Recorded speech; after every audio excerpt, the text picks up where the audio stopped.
Navyše by som vám rád odporúčil niekoľko rád pre použitie tatranského profilu v interiéri. Prvý sa týka montáže. Takmer všetky spomínané tatranské profily, ako aj tento, najpredávanejší, viete montovať pomocou tzv. Montážnych úchytiek. Jedná sa o veľmi lacné a jednoduché riešenie, kedy vlastne sa vyhnete akémukoľvek skrutkovaniu alebo klinčekovaniu, ktoré by mohlo byť následne viditeľné.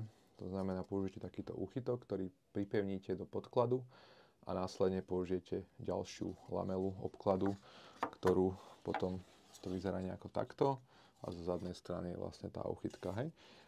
Toto riešenie je super aj v tom prípade, že by ste potrebovali obklad z nejakého dôvodu rozobrať. Je to úplne v pohode a môžete to znovu zložiť bez problémov.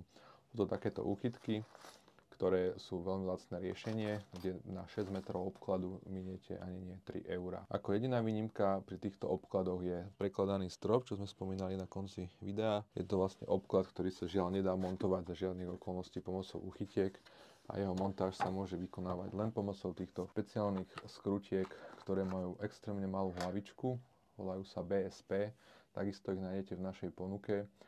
Sú na Torx, takže tá montáž je veľmi kvalitná a vlastne po montáži vznikne len takáto malinká hlavička o veľkosti zhruba 4 mm. Takže je to veľmi pohodlné riešenie. Takisto by som vám rád odporúčil niečo ohľadom farby. Veľa zákazníkov trápi napríklad použitie farieb v interiéri a myslia si, že pri bezfarebnom nátieri im drevo ostane v takejto naturálnej farbe po celý čas. Ale žiaľ, je to nereálne, nakoľko drevo pri expozícii slnka vlastne žltne a žltne dosť intenzívne, preto vlastne v poslednej dobe sú rôzne riešenia, ako tomu predísť, alebo respektíve ako si zachovať svetlý obklad, taký ako keď vám ho dovezieme čo najdlhšiu dobu.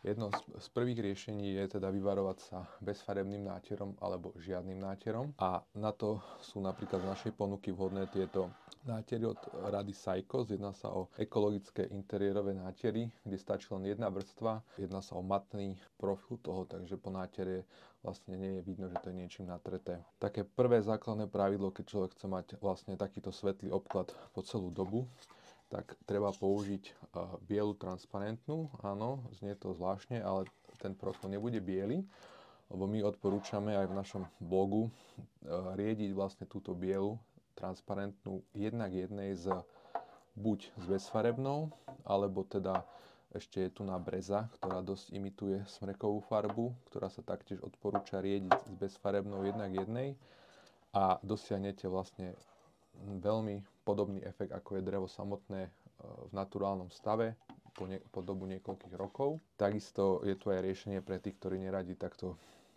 miešajú farby a je to vlastne taktiež od Saikosu už hotová lazúra, ktorá sa volá proti UV pre vnútorné použitie a už je namiešaná do takejto slabúčku bielej farby, ktorá po splynutí so smrekom zachová to drevo v naturálnom stave a zabráni žltnutiu.